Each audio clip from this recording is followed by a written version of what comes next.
السلام علیکم۔ تو آج ہم پڑھیں گے اردو کے MCQ کی سیریز کا نیکسٹ جو ایپیسوڈ ہے یا نیکسٹ پارٹ ہے۔ تو سب سے پہلا سوال ہے کہ بوئے گل لے گئی برونے چمن راز چمن، کیا قیامت ہے کہ خود پھول ہے غماز چمن۔ اس میں علم بیان کی کون سی صورت بیان کی گئی ہے؟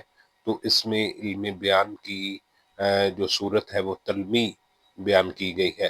اس کے بعد کہتا ہے جی اسکولے چھوڑنا، اس سے کیا مراد ہے؟ تو اسکولے چھوڑنا سے مراد ہوتا ہے آپ نے کوئی انوکھی بات کرنا یا پھر فتنہ فساد والی بات کرنا۔ اس کے بعد جوتیاں چٹخانا کا مطلب کیا ہوتا ہے؟ جوتیاں چٹخانا کا مطلب ہوتا ہے مارے مارے پھرنا۔ اس کے بعد اوور کوٹ لکھی مشہور نظم ہے، یہ کویسچن PPSC میں اکثر ریپیٹ ہوا ہے۔ تو اوور کوٹ غلام باس نے لکھی۔ اس کے بعد ہے جی ابلیس کی مجلس شعراء۔ ابلیس کی مجلس شعراء کے بارے میں بات کریں تو یہ علامہ اقبال صاحب نے لکھی ہے۔ نظم کے لغوی معنی کیا ہوتے ہیں؟ تو نظم کے لغوی معنی ہوتے ہیں تنظیم اور ترتیب کے ہیں۔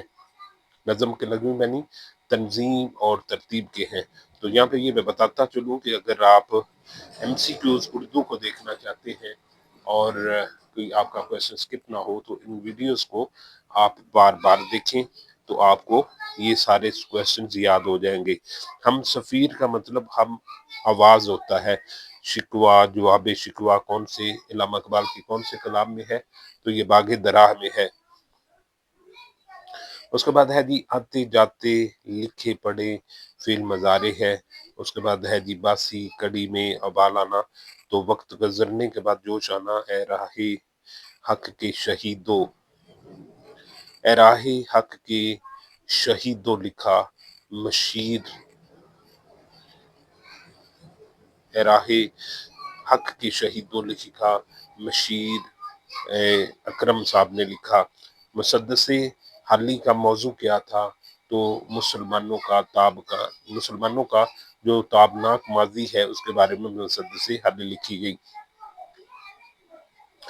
اس کے بعد ہے کہ اہل لاہور کو زندان لاہور کس نے کہا؟ تو اہل لاہور کو زندان لاہور سر سید احمد خان صاحب نے کہا۔ اردو نظم مارا کا آغاز 20ویں صدی میں ہوا تھا۔ ولی دکنی کو جمال دوست کا خطاب کس نے دیا؟ تو ڈاکٹر سید عبداللہ صاحب نے دیا تھا۔ فورٹ ولیم کالج میں اردو کا کون سا خط یوز کیا جاتا تھا؟ تو فورٹ ولیم کالج میں اردو کا خط نستعلیق استعمال ہوتا تھا۔ اس کے بعد زبور اعظم کس سال میں شائع ہوئی؟ تو 1927 میں ہوئی۔ یا خدا اور ماں جی لکھا قدرت اللہ شہاب صاحب نے۔ اس کے بعد ہے جی بہروپیہ لکھا۔ میں نے 2 دفعہ یہ کویسچن لکھا ہوا ہے، یہ 2 دفعہ ہی آیا ہے PPSC کی کویسچنز میں۔ تو بہروپیہ لکھا ایک غلام عباس صاحب نے، اور ایک بہروپیہ ناول شوکت تھانوی صاحب نے بھی لکھا ہے۔ تو اگر بہروپیہ میں غلام عباس ہو تو آپ غلام عباس کو لگا دیں، اور اگر شوکت تھانوی ہو، غلام عباس صاحب کا نام شامل نہ ہو، شوکت تھانوی صاحب کا ہو تو شوکت تھانوی لگائیں گے۔ اس کے بعد بنت الناب کس کو کہتے ہیں؟ شراب کی بیٹی۔ اس کے بعد ہے جی تجاہل عارفانہ استعمال کیا جاتا ہے بغیر سوچے سمجھے۔ کیا؟ بغیر سوچے سمجھے۔ اس کے بعد انکل عرفی لکھا حسینہ معین نے۔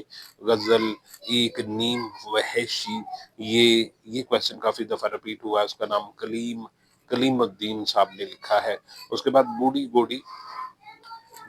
گوڑی لال لگام کو کہتے ہیں، یہ ایک محاورہ ہے جو ہم نے مکمل کرنا ہوتا ہے۔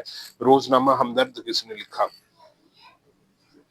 تو سر روزنامہ ہمدرد مولانا محمد علی جوہر صاحب نے لکھا، اور یہ کئی جگہوں پہ اس کا سال پوچھ لیتا ہے، تو کس سال میں لکھا گیا؟ 1913 میں لکھا گیا۔ اور اس کے بعد شیخ و شباب سے کیا مراد ہے؟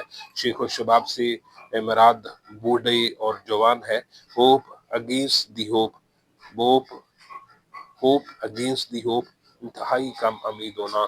اس کے بعد فٹ بات کی گھاس لکھا، فٹ بات کی گھاس لکھا بانو قدسیہ نے۔ آر کا مترادم آر کا مترادف شرم ہے، اور اس کے بعد یہ مشہور شعر کس کا ہے؟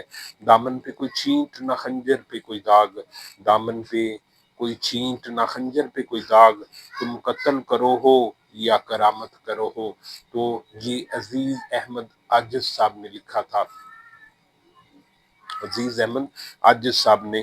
سید العمراء حضرت موہانی صاحب کو کہتے ہیں۔ زبان لال ہونا کا مطلب ہوتا ہے گنگ ہونا۔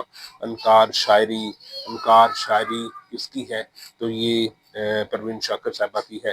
غالب کی زوجہ کا نام امراؤ بیگم تھا، تو غالب کی زوجہ کا نام امراؤ بیگم تھا۔ یہ کویسچنز تھوڑے تھوڑے اس لیے کیے جا رہے ہیں تاکہ آپ ان کو ابزارب کر سکیں، ان کو یاد کر سکیں۔ تو ان کو یاد کرنے کا ایک ہی طریقہ ہے کہ ان کو بار بار سنیں، سننے سے ہماری جو سینس ہے وہ دونوں سینسز یوز ہوتی ہیں، دیکھنے اور سننے سے۔ کیونکہ دو سینسز یوز ہوتی ہیں تو چیزیں آپ کو آسانی سے اور جلدی یاد ہو جاتی ہیں۔